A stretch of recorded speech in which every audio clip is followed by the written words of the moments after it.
Okay, so today's workout is a Tabata circuit. It's a body weight training circuit.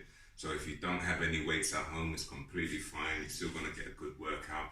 Tabata, if for those that don't know what it means, it is a 20-10 protocol. By that, I mean 20 seconds of effort doing the exercise. You have a 10 seconds rest. We're gonna repeat the exercise 8 times. So we've got 5 exercises. You're gonna go through it for 20 seconds, as many reps as you can. We're not doing isometrics or slow tempo. As many reps as you can, quality repetitions. You rest for 10 seconds, try and recover your breath, shake out the tension from the muscles. You go in again on the same exercise. You complete 8 rounds of it. You have a minute rest. You move on to the next exercise. It's as simple as that. The workout in itself is gonna take you 25 minutes. At a warm-up, you've got your warm-up routine. There'll be a cool-down routine as well. You'll be in and out of the gym, in and out of your front room within 45 minutes. So the first one is a scorpion press-up. Now there's different levels. I'm gonna start off with a basic level first. If you can't do press-ups on your toes, you do the press-ups on your knees. It's as simple as that. Just make sure the structure's strong. The hands are below the shoulders. You wanna make sure the hip is open and you're not sitting back like this. Only do this sort of press up if you feel you can't keep good quality in this press up that I'm about to show you. So my hips are open, hands below the shoulders. I go down into my press up, and at the bottom, my chest is on the floor. I let my elbows come down. I bend the leg and pull it across. I'm trying to get my foot to the ground while keeping this shoulder as close to the ground as possible. I do one side, come back to the bottom of the press up, hands roughly below the shoulders, and press back up. So in full flow it looks like this.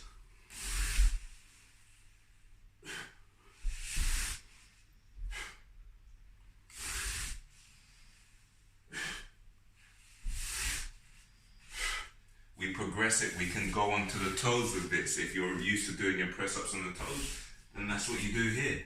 Go down the same way.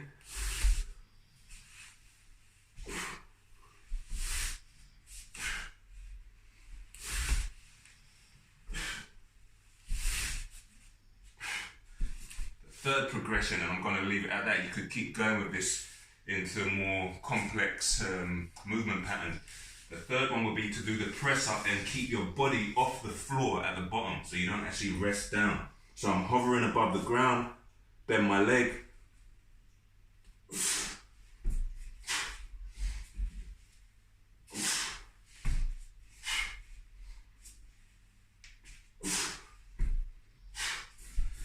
I'm doing it at a slow tempo, but you're going for as many repetitions as you can in the 20 seconds, and then you'll repeat it after for 8 rounds, a total of 8 rounds after you've had 10-second rest in between each one. Okay, so once you've done your 8 rounds, you move on to the next drill, and we're going into a quad press squat. So with the squat, first we're going to look at the squat very quickly. Hopefully you've got a good shoulder width stance with your squat. And you're tucking under your pelvis. So when you go into your squat, you may see a lot of people doing their squat like this, but we want a gravity line squat or as close to it as we can. We tuck under our pelvis. The benefit of doing this is healthier for your spine, and it's actually going to get the glutes firing up as well. So the pelvis is tucked under and you go down into the spine. So it's none of this going on. You're trying to keep the pelvis tucked under. Go to about 90 degrees or lower if you can, and then back up. So that's our squat. At the top, I'm really working on that posterior tilt. So that's that Michael Jackson sort of thing, tucking under the pelvis. Glutes tight, abs should be firing up as well. Go down. At the bottom of the squat, I bring my hands out. At the bottom of the squat, I bring my hands out, kind of like in this diamond shape, and I rock forward. Wherever my hands land, that's pretty much my starting position. My heels should be closer and my knees should be going out. And I'm gonna bend my knees, bend my arms and sink to the ground, press back up. This is our quad press portion of the quad press squat. So you'll see if I turn side on that my whole body moves down as a unit, and I'm not just bringing my head down towards the ground.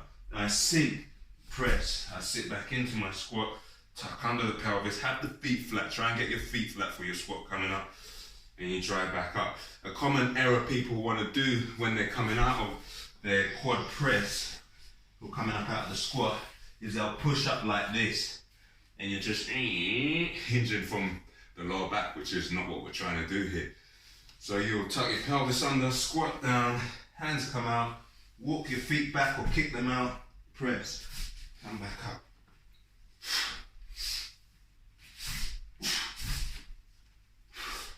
That's your quad press squat. From there we move on to the hollow pull.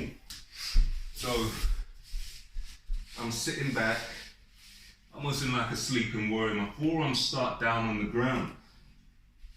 What you need to visualize, and I say this is probably a level 2 progression, is there's an imaginary bar that you need to try and duck under. Hands are about shoulder width apart alongside the elbows. You pull forward. As you pull forward, you want to get that pelvic tilt again, so the body's actually rounded. My elbows are coming up in towards my ribs here. So I'm fully tucked under, and then I drive back here.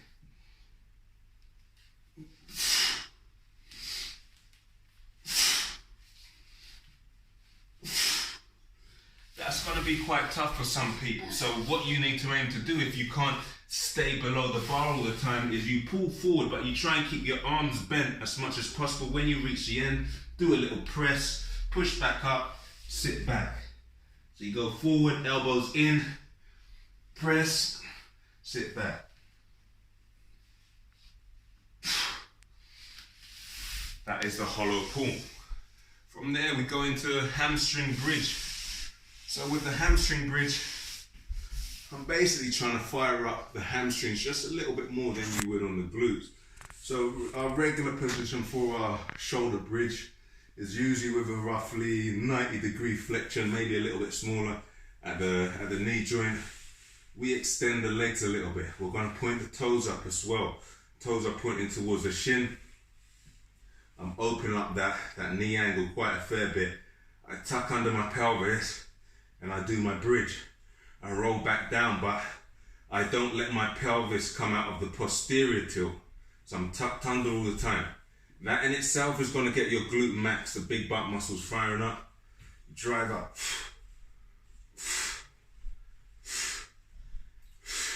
If you wanted to make it harder for yourself, then you can start lifting one leg up. The posterior tilt gets a little bit harder because you're trying to manage the whole pelvis on one side. And you drive up the same way. So that's your hamstring bridge. Then we're diving into our sit through. So once again, with all of these, you would have done 8 rounds of 20 seconds with a 10-second rest in between. Then our last one in the set is our sit through. You take the position of a deep squat and you rock forward like you're about to do your sit through. From here, you pivot to the side. So I'm pivoting to my left. My left foot is going to be facing out to the left. My right foot is going to end up on the Achilles of my left foot. So I twist to the left, left foot facing to the left, right foot clips the left heel. This is where I finish, in this position here. From there I press down to the ground and push up. That would be a progression. For now you could just work on this rotation here. So let's say level 1 here.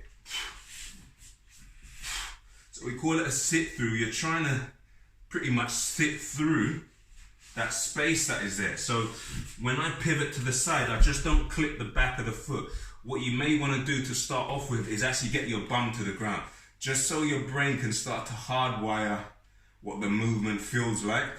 And then once you feel more comfortable, you move a little bit faster with it. So that's your 5 exercises there. Gonna run through a quick round, 20 seconds, or I'll just do a few repetitions of each exercise so you can see what it looks like. So, gonna start down for our scorpion press up.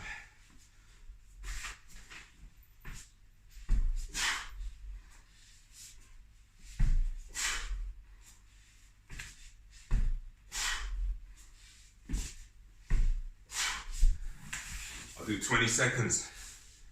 eight rounds with a 10-second rest in between. From there, squat.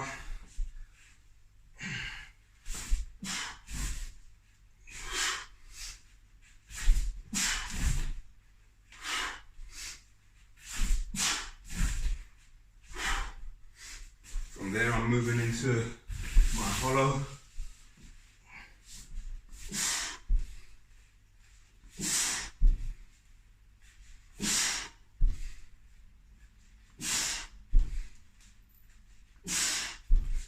Once again, 8 rounds of that, 10-second rest. Hamstring bridge.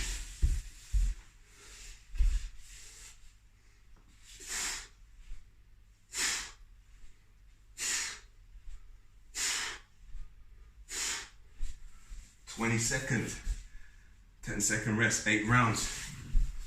Have a minute rest onto your sit through.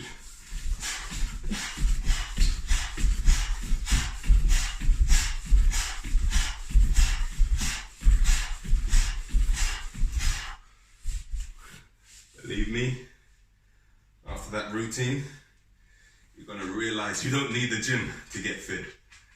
That'll take you 25 minutes. Gonna make a separate video, gonna go through the stretches that you can do after you completed the workout.